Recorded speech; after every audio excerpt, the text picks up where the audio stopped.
What we see here is a graph of pressure versus temperature, and we're going to ask ourselves what happens to matter as we move around to different points in the pressure versus temperature graph. Well, let's look at a fairly familiar region here.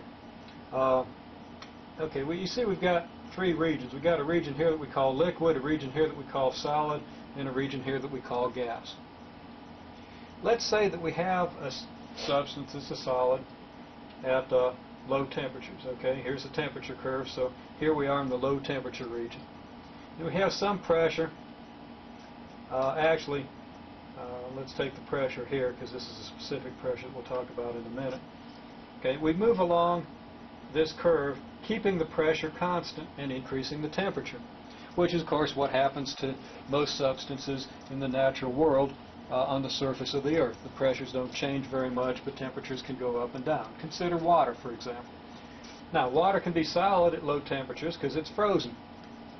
We go up to a high enough temperature, and what happens? The water turns liquid. Okay? Now, this is called the fusion line here, where we move from solid to liquid. And then temperature continues going up. And what happens to water as temperature continues going up? Well, it gets hotter and hotter until it starts to boil. And when it boils, then if it boils long enough, it'll vaporize. Long enough or violently enough, it'll vaporize and become a gas. So we have water vapor here. Okay, so we see, for example, water going from solid to the fusion point to liquid, then to vaporization, and into the gaseous state. At low pressures, and we can take water again as a familiar example, it turns out that water can go directly from solid to gas. This is called sublimation, where the molecules just leave the crystal lattice that forms the ice solid and just vaporizes as gas. This is what's going to happen to an ice cube if you toss it out of the space shuttle. It's going to sublimate into a gas.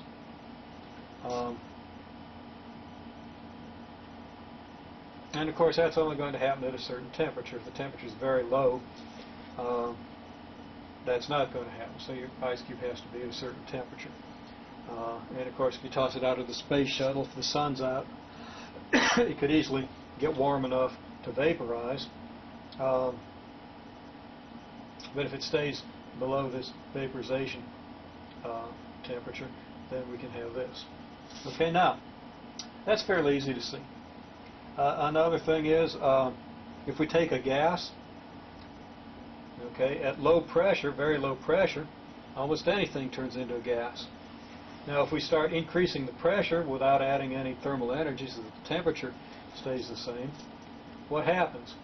Well, we can go from the gassy state directly into the solid state, crossing the sublimation curve in this direction. Or alternatively, if we've got a solid and we keep reducing the pressure, we can get to the point where that solid will start to sublimate. Okay, a more common occurrence would be you have a gas at low temperature and you start low pressure. You keep the temperature constant and increase the pressure. Then at some point it'll turn into a liquid. As the pressure gets higher and higher, it'll turn into a liquid. If you keep the pressure increasing far enough, then it might turn into a solid. You might compress the substance into a solid. There are a couple of real important points on this curve.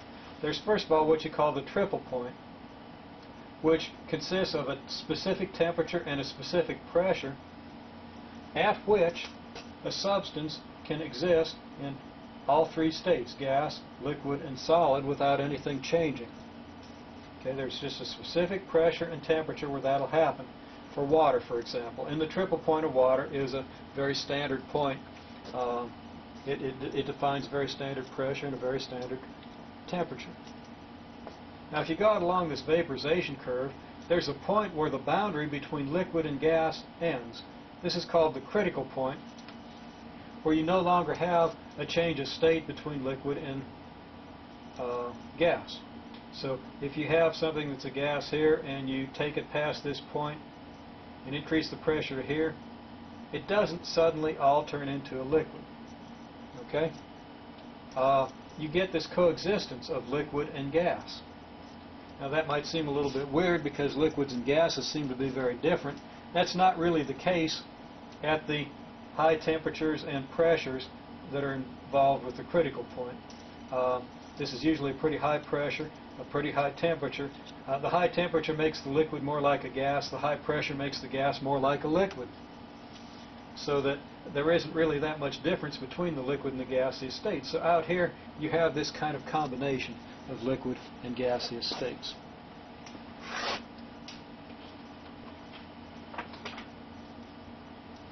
We can do a three-dimensional model. Okay, first of all, let's look at this three-dimensional model. We have volume going this way, temperature going this way, and pressure going this way. Now, if you look at the situation at low volumes, this means you're compressing the substance.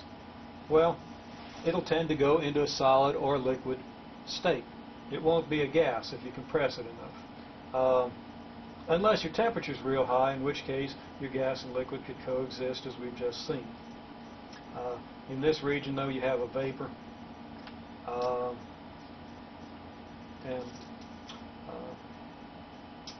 You can look at a variety of different paths along this solid, okay, or along this three-dimensional model.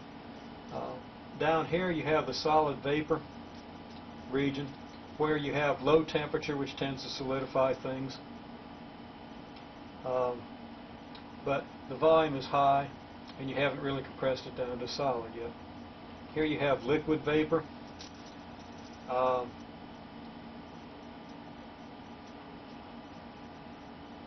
Your temperature is somewhat higher. Your volume is neither too high nor too low. If it gets too low, you go to solid, you go to liquid. But here you have liquid and vapor kind of coexisting. Here you have a solid liquid state, a solid state here, a liquid state here.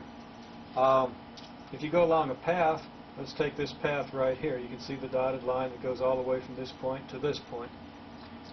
What's happening along this path? Volume is increasing. So you go from the solid to the solid liquid state. And temperature is increasing also. So you increase the volume and increase the temperature. You can take the solid into a combined solid liquid if the temperature is high enough and the volume is low enough so that you still have enough pressure. Now this is a constant pressure curve. I didn't mention that, but along this curve we're considering that the pressure is not going to change. So we go through all these states and into this state. These various paths give you various states. We'll discuss this a little bit more in the next video clip.